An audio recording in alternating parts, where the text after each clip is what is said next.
খন্দকার মোস্তাক আহমেদ 1975 সালের 15ই আগস্ট আমাদের দেশপ্রেমিক সেনাবাহিনী একটি গণ অভ্যুত্থানের মধ্যে সেই সময়ের তাবেদার পুতুল সরকার শেখ মুজিবুর রহমানকে ক্ষমতা থেকে সরিয়ে দেওয়ার জন্য তার পরিবারের সদস্যদের আক্রমণের মুখে স্পেশালি তখনকার শেখ মুজিবুর রহমান সাহেবের বড় ছেলে এবং তার মেজ ছেলে জামাল এবং কামাল তাদের অস্ত্রর যে গুলিবর্ষণ সেই গুলিবর্ষণের মুখে প্রতিরোধ করতে গিয়ে শেখ মুজিবুর রহমানের পরিবার হত্যাকাণ্ডের সম্মুখীন হন এবং সেই সময় দেশপ্রেমিক সেনাবাহিনীর অনেক সদস্য এদেশকে ভারতের হাত থেকে রক্ষা করার এই পবিত্র মহান দায়িত্বটুকুন পালন করেছিলেন এবং এই পবিত্র দায়িত্ব পালন করতে গিয়ে এই সমস্ত মুক্তিযোদ্ধা, আবারও বলতেছি, এই সমস্ত মুক্তিযোদ্ধা মহান বিপ্লবী আমাদের বীরশ্রেষ্ঠ কর্নেল ফারুক, রশিদ, ডালিমেরা নিজেদের জীবন বিপন্ন করে দেশকে রক্ষার জন্য ভারতের হাত থেকে সেদিন তারা অস্ত্র হাতে নিতে বাধ্য হয়েছিল।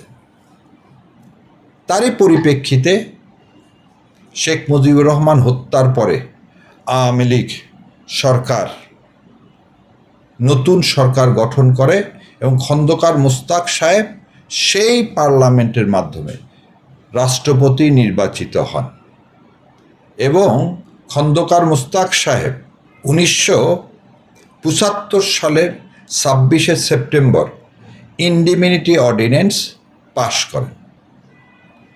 এই ইন্ডিমিনিটি অর্ডিন্যান্সের মাধ্যমে সেই সময় দেশপ্রেমিক আমার সেনাবাহিনীর অফিসারদেরকে এবং যারা যারা এই বিপ্লবের সাথে জড়িত ছিলেন তাদের কোনো বিচার ভবিষ্যতে করা যাবে না বলে এই অর্ডিন্যান্স পাশ করা হয়।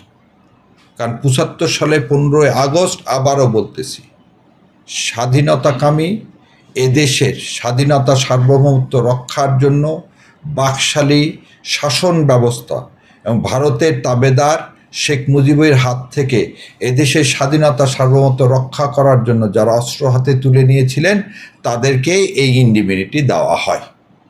ইতিহাস বড় নির্মম।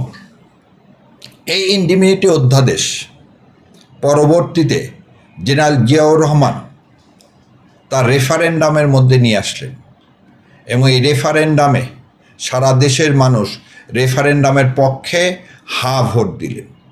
হাঁ ভোটে জয়যুক্ত হলো এবং জিয়াউর রহমান যেসব কাজ করেছেন এবং মোস্তাক সাহেব যেসব কাজ করেছেন তার মধ্যে ইন্ডিমিনিটি অর্ডিন্যান্স এটাকেও জনগণ বৈধতা দিলেন, কারণ এই মহান যোদ্ধারা এদেশকে ভারতের তাবেদারের থেকে রক্ষা করেছিল বলে তারা এই রেফারেন্ডামে হাঁ ভোট দিলেন। সুতরাং ইন্ডিমিনিটি অর্ডিন্যান্সটা কেবলমাত্র একটি অর্ডিন্যান্সই ছিল না, এটা জনগণের স্বতঃস্ফূর্ত সমর্থনের ফলে এই অর্ডিন্যান্সটা পাশ হয়েছিল, যা পরবর্তীতে পঞ্চম সংশোধনীর মাধ্যমে রেটিফাই করা হলো। পঞ্চম সংশোধনীর মাধ্যমে জিয়াউর রহমান সাহেব যে ইলেকশন করলেন সেই ইলেকশানে পরে 79 সালে পার্লামেন্টে এটা পাশ হলো। তাহলে 75 সালে ইন্ডিমিনিটি পাওয়া হলো।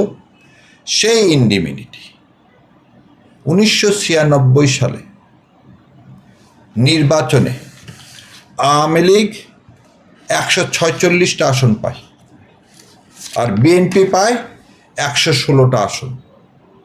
বিএনপি পায় 116টা আসন। এই ইন্ডিমিনিটি অধ্যাদেশকে রদ করার জন্য আওয়ামী লীগ একটি বিল আনেন যেটাকে বলা হয় ইন্ডিমিনিটি রিপিল অধ্যাদেশ। সেই রিপিল অ্যাক্টে, আবারও বলতেছি, সেই রিপিল অ্যাক্ট যেদিন উপস্থাপন করা হয় সংসদে সেদিন বিএনপি এবং জামাত ইসলামী বাংলাদেশ এর বিরোধিতা করে ওয়াক আউট করেন। তাহলে অ্যাডমিটেডলি সেদিন 2/3 মানুষ সংসদ সদস্য সেদিন সংসদে উপস্থিত ছিলেন না। 2/3 সংসদ সদস্য হতে গেলে 200টা সিটের প্রয়োজন ছিল, কিন্তু এই 200 জনের অনুপস্থিতিতে সেদিন সিম্পল মেজরিটির ভিত্তিতে, আবারও বলতেছি সিম্পল মেজরিটির ভিত্তিতে এই ইনডিমিনিটি রিপিল অধ্যাদেশ 1996 সালের 12ই নভেম্বর পাশ করা হয় এবং সংসদের ডকুমেন্টে এখন পর্যন্ত লেখা নাই ওই দিন আসলে কতজন উপস্থিত ছিলেন। এইভাবে রেফারেন্ডামের মাধ্যমে এবং কনস্টিটিউশনের 5ম সংশোধনীর মাধ্যমে যেটা পাশ হয়েছে, এই সংবিধানে বলা আছে সংবিধানের কোনো মৌলিক কিছু পরিবর্তন করতে গেলে অবশ্যই রেফারেন্ডাম দিতে হবে এবং 2/3 মেজরিটি লাগবে।